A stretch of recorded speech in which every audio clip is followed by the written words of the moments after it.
जय श्री कृष्णा। नमस्कार मित्रों, कैसे हो आप लोग? अच्छे हो? उम्मीद करता हूँ और ईश्वर से प्रार्थना करता हूँ कि आप लोग अच्छे रहो, सदैव अच्छे रहो, स्वस्थ रहो, खुश रहो। मित्रों, जन्म कुंडली का दूसरा भाव, जिसको हम मुख्य तौर पे धन भाव से जानते हैं।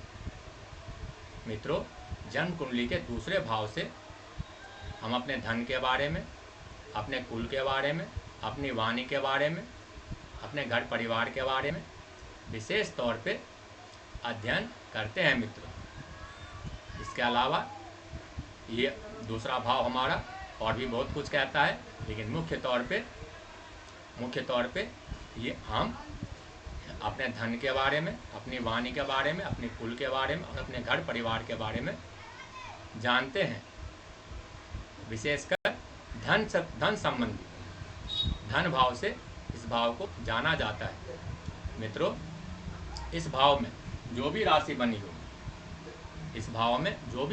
हो, उसको धनेश कहते हैं या द्वितीयेश कहते हैं। धनेश, हमारे जीवन में कितना धन होगा, कितना धन संचय होगा, हमारी वाणी कैसी होगी, हमारा घर परिवार कैसा होगा, हमारा कुल कैसा होगा।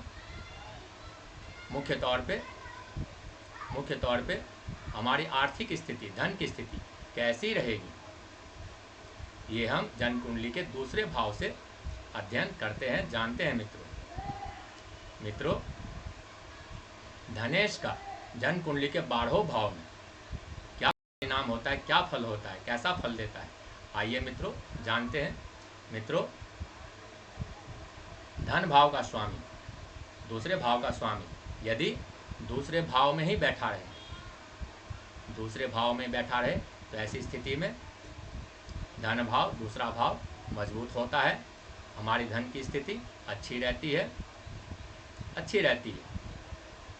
और हमारे जीवन में कभी धन की कमी नहीं होती, यदि ये पीड़ित ना हो तो। इसके अलावा मित्रों, यदि धन भाव, धनेश जो भी दूसरे भाव में जो भी राशि बन रही हो, जो भी राशि लिखी हो, 1 से लेकर 12 तक कोई भी राशि लिखी वहाँ हो सकती है दूसरे भाव में, तो उस राशि के स्वामी, उस राशि के जो भी स्वामी हो, वो देखिए कहाँ बैठा है। मित्रों, धनेश यदि दूसरे भाव में जो राशि बनी है उसके स्वामी को धनेश कहेंगे मित्रों। तो धनेश यदि इस भाव में, लग्न भाव में, पहले भाव में बैठ जाए तो ये उत्तम योग होता है। ऐसी अवस्था में धन की स्थिति अच्छी रहती है और आकस्मिक धन लाभ की भी संभावनाएं बनी रहती है और जातक के पास आजीवन कभी धन की कमी नहीं होती। इसके अलावा मित्रों, यदि धनेश धन भाव के स्वामी यदि तीसरे भाव में, इस भाव में, पराक्रम भाव में बैठ जाए, तो ऐसी अवस्था में जातक अपने पराक्रम, अपनी मेहनत के बदौलत धन अर्जित करता है और ऐसे जातकों के पास भी कभी धन की कमी नहीं होती। ऐसे जातक अपनी मेहनत के बल पर, अपने परिश्रम के बल पर, अपनी सूझबूझ के बल पर धन अर्जित करता है। इसके अलावा मित्रों, धन भाव का संबंध यदि चौथे भाव से हो जाए तो ऐसी अवस्था में धन की स्थिति अच्छी रहती है, माता का साथ पूरा मिलता है ऐसी अवस्था में और जातक सुख सुविधाओं को भोग करता है,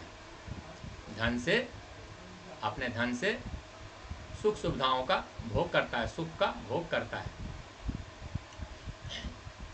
इसके बाद मित्रों, धनेश यदि, धन भाव के स्वामी धनेश यदि पंचम भाव में बैठ जाए, पंचम भाव से संबंध बना ले, तो ऐसी स्थिति में जातक ज्ञान से, अपने संतान से धन अर्जित करता है। जातक को धन संचय में अपने संतान का भी पूर्ण सहयोग मिलता है। जातक को कई बार आकस्मिक धन लाभ की भी संभावनाएं बनती है, जैसे लॉटरी, सट्टा, इससे भी। इसके अलावा जातक अपने सूझबूझ से, अपने ज्ञान से, अपने मेहनत से, अपनी शिक्षा के बदौलत धन अर्जित करता है, भरपूर मात्रा में धन अर्जित करता है और इसमें उसका, जैसे कि मैंने कहा, संतान का भी भरपूर सहयोग मिलता है। मित्रों, धन भाव का संबंध, धनेश धन भाव के अधिपति धनेश का संबंध यदि छठे भाव से इस भाव से हो जाए तो ऐसी अवस्था में धन की समस्या होती है, बड़ी मुश्किल से धन संचय हो पाता है, कई तरह के विघ्न बाधाएं आती है, जीवन कर्ज में चला जाता है, जो भी धन है वो कर्जे में डूब जाता है या फिर शत्रुओं के पीछे व्यर्थ में खर्च हो जाता है, या छोटे मोटे रोग के पीछे, या अपने सगे संबंधियों विशेषकर मामा पक्ष के लोगों द्वारा खर्च हो जाता है, व्यर्थ चला जाता है, या फिर हमारी शिक्षा के पीछे, प्रतियोगिता के पीछे खर्च होता रहता है पैसे। जैसे हम करते हैं ना तैयारी परीक्षाओं की, प्रतियोगिताओं की, और सफल नहीं हो पाते तो भी तो धन खर्च कर, वो भी तो व्यर्थ का ही धन खर्च हुआ ना, फिजूल का, फायदा कुछ नहीं हुआ। तो इस तरह से धन खर्च हो जाते हैं, धन का संचय नहीं हो पाता। इसके अलावा मित्रों, यदि धनेश सप्तम भाव में बैठ जाए, तो ऐसी अवस्था में जातक की रोज की इनकम बढ़ जाती है, जातक अच्छा धन संचय करता है, जातक की अपने साझेदारों से अच्छी बनती है, मेल मिलाप उसका अच्छा रहता है, प्रेम संबंध अच्छा रहता है अपने पार्टनर से। इसके अलावा जातक को अपने धन संचय में अपनी पत्नी का विशेष सहयोग मिलता है, उसके धन संचय में उसकी पत्नी भी उसका पूरा साथ निभाती है। मित्रों, यदि धन भाव का स्वामी धनेश अष्टम भाव में आके बैठ जाए, तो ऐसी स्थिति में हमारा धन जल्दी संचय नहीं हो पाता मित्रों।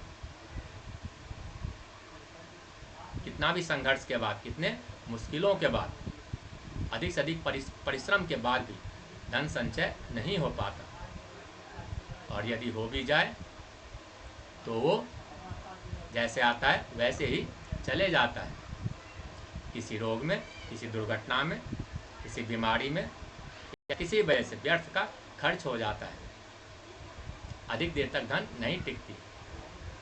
इसके बाद मित्रों, धनेश का संबंध धन भाव के स्वामी यदि नवम भाव में, इस भाव में आकर बैठ जाए, तो ऐसी स्थिति में धन संचय अधिक से अधिक होता है मित्रों, और जातक को भाग्य का उसमें पूरा साथ मिलता है।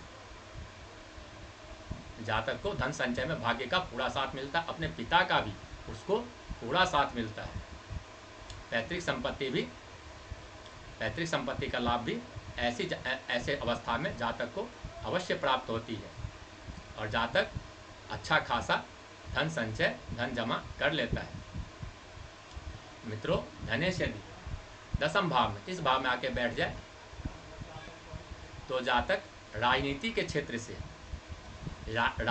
क्षेत्र में अच्छे धन लाभ कमाता है, और अपने धन अर्जित करता है, धन जमा करता है।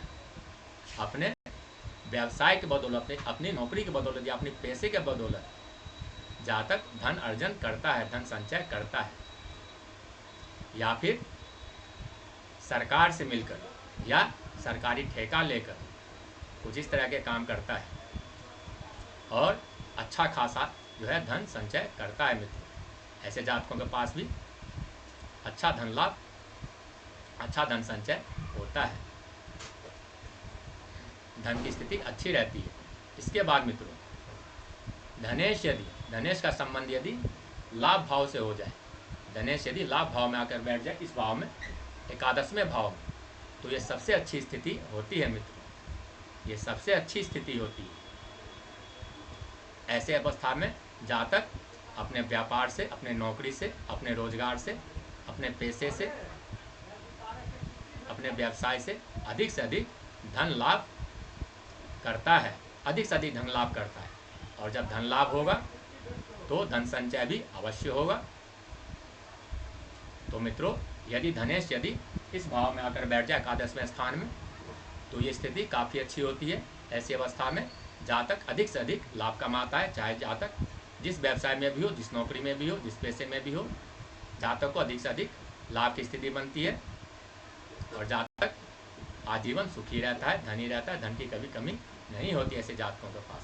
इसके बाद मित्रों, धन भाव का संबंध यदि द्वादश भाव से हो जाए, धन कुंडली के द्वादश भाव से, व्यय भाव से, तो ऐसी अवस्था में जातक अपने आय से अधिक धन खर्च करता है। जातक के धन बीमारी में, अस्पताल के खर्चों में व्यर्थ का जाता रहता है, खर्च होता रहता है। अपनी पैतृक संपत्ति भी जातक इन्हीं सब में, अपनी बीमारियों में, शारीरिक कष्ट में देता रहता है, भुगतान करता रहता है। और कई तरह के ऐसे खर्चे हैं जो जातक के लगे रहते हैं। आय कम और खर्चे अधिक, धन कम और ज़रूरतें अधिक, कुछ इस तरह की स्थिति बन जाती है। विशेषकर मित्रों, यदि धनेश का संबंध यदि विशेष तौर पे लग्न भाव से, पहले भाव से, लाभ भाव से, धनेश यदि लग्न भाव में, पहले भाव में, लगन भाव में या एकादशवें भाव में, इस भाव में बैठ जाए, या फिर धनेश स्वयं धन भाव में ही बैठा हो, अपने घर में बैठा हो, ये स्थिति काफ़ी अच्छी होती है, विशेष होती है, उत्तम होती है। यदि सुख भाव में भी बैठे, सुख भाव में या धन या भाग्य भाव में, सुख भाव में, तो जातक अपने धन का भरपूर भोग करता है, उपयोग जो है उसका भोग करता है, सुख भोगता है। और यदि भाग्य भाव से हो जाए तो कई तरह की आकस्मिक लाभ भी उसको होता है और पैतृक संपत्ति का भी लाभ होता है, पिता को उसको भरपूर सहयोग मिलता है मित्रों। ये सब एक अच्छी स्थिति है। इसके अलावा यदि लाभ भाव से भी हो जाए तो कई तरह की आकस्मिक लाभ होता है जातक को, और जातक को अपने बड़े भाई बहनों का पूर्ण भरपूर सहयोग मिलता है मित्रों। इसके अलावा धनेश जहाँ भी बैठा हो, आप उसकी स्थिति देख लें, कहीं वो किसी तरह से पीड़ित तो नहीं। यदि वो अधिक पीड़ित होगा, पाप कर्तव्यों में फंसा होगा, एक से अधिक पाप ग्रह की दृष्टि होगी, या अंशबल से कमजोर होगा, या उस पर छठे भाव के स्वामी, आठवें भाव के स्वामी, अष्टम भाव के स्वामी या द्वादश भाव के स्वामी, व्यय भाव के स्वामी का संबंध हो जाए धनेश से, तो ये स्थिति ज़्यादा अच्छी नहीं होती। ऐसी अवस्था में धन संचय में काफ़ी मुश्किलें आती है, काफ़ी बाधाएं आती है और बड़ी मुश्किल से धन जमा हो पाता है मित्रों। यदि धनेश जहाँ भी बैठा हो, उस पर यदि शुभ ग्रह की दृष्टि हो, लग्नेश की दृष्टि हो, उच्च के ग्रह की दृष्टि हो, या देवगुरु बृहस्पति की दृष्टि हो, तो ऐसी अवस्था में धन अधिक से अधिक संचय हो पाता है। धन के जातक के पास धन की स्थिति अच्छी रहती है। विशेषकर यदि लग्नेश का संबंध धनेश से हो जाए, लग्न भाव का संबंध यदि धन भाव से हो जाए, किसी भी तरह से परिवर्तन हो जाए, परिवर्तन योग हो जाए, धन भाव का स्वामी लग्न भाव में और लग्न भाव का स्वामी धन भाव में, या लाभ भाव का स्वामी धन भाव में और धन भाव का स्वामी लाभ भाव में, इस तरह से परिवर्तन हो जाए, या सुख भाव से परिवर्तन हो जाए, या भाग्य भाव से परिवर्तन हो जाए, या ज्ञान भाव से परिवर्तन हो जाए धन भाव का, तो यह भी एक बहुत अच्छी स्थिति होती है। ऐसी अवस्था में जातक अधिक से अधिक धन एकत्रित कर पाता है मित्रों। यदि आपका धनेश किसी भी तरह से पीड़ित हो, यदि आपका धन भाव किसी भी तरह से पीड़ित हो, छठे, आठवें, 12वें में बैठे हो, या उन पर पाप ग्रह की दृष्टि हो, या उनकी स्थिति अच्छी ना हो, या वो पाप कर्तव्य युग में फंसे हो, किसी भी तरह से पीड़ित हो, तो मित्रों आप उसके स्वामी का जो भी राशि बन रही हो दूसरे भाव में, चाहे आपकी किसी भी लग्न की कुंडली हो, दूसरे भाव में जो भी स्वामी बन रहा हो वो आपका धनेश हुआ, जो भी राशि बन रही हो उसके 1 से लेकर 12 तक कोई भी राशि हो, उसके स्वामी जो होंगे वो आपके धनेश होंगे, धन भाव के स्वामी होंगे। आप उसकी आराधना करें, उसके बीज मंत्रों से, वैदिक मंत्रों से, जो भी आपको आसान लगे आप उसका पाठ करें। इसके अलावा मित्रों, धन भाव की स्थिति आप अच्छी करने के लिए, धन की स्थिति अच्छी करने के लिए आप माँ लक्ष्मी की स्तुति कर सकते हैं। उसके कई सारे जो है स्तोत्र हैं, श्री सूक्तम है, कनकधारा स्तोत्रम है। यदि आप इनका रोज पाठ करें तो आपका धन का जो है, धन की स्थिति आपकी अच्छी होगी, यह निश्चित है मित्रों, निश्चित है। यदि आप रोज पाठ करते हैं कनकधारा स्तोत्रम जो कि महालक्ष्मी से संबंधित है, श्री सूक्तम जो कि महालक्ष्मी से संबंधित है, आप यदि इनका पाठ करते हैं तो आपके धन की स्थिति अच्छी होगी, यह निश्चित है मित्रों। इसके अलावा जैसे मैंने कहा, जो भी राशि बन रही हो, धन भाव में आपकी जो भी राशि बन रही है उसके स्वामी की आप बीज मंत्रों से, वैदिक मंत्रों से या फिर इसके स्तोत्र से, और भी बहुत सारे उपाय हैं, तो उन सब उपायों करके आप अपने धन भाव को मजबूत कर सकते हैं, धन की स्थिति को मजबूत कर सकते हैं। तो मित्रों, आज के कार्यक्रम, आज का उद्देश्य धन और धन्य से संबंधित था। उम्मीद है मुझे, आशा है मुझे आपको समझ में आया होगा। मित्रों, यदि कोई उलझन हो, कोई प्रश्न हो आपके मन में, तो आप कमेंट बॉक्स में या व्हाट्सएप में लिख सकते हैं मित्रों।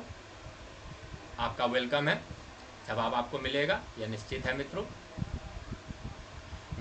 यदि यह वीडियो आपको अच्छा लगा हो, पसंद आया हो, तो लाइक करें, सब्सक्राइब करें, विशेषकर वो दर्शक जिन्होंने अभी तक लाइक या सब्सक्राइब नहीं किया, तो कर दें मित्रों।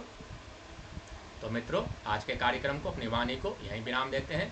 मिलते हैं अगले वीडियो में अगले विषय के साथ। तब तक के लिए धन्यवाद, नमस्कार, जय श्री कृष्णा। ईश्वर आपको और आपके परिवार को खुश रखे, सुरक्षित रखे, आपकी सभी मनोकामनाएं पूर्ण हो। भगवान कृष्ण की कृपा आप सब पर सदैव बनी रहे। जय श्री कृष्ण मित्रों।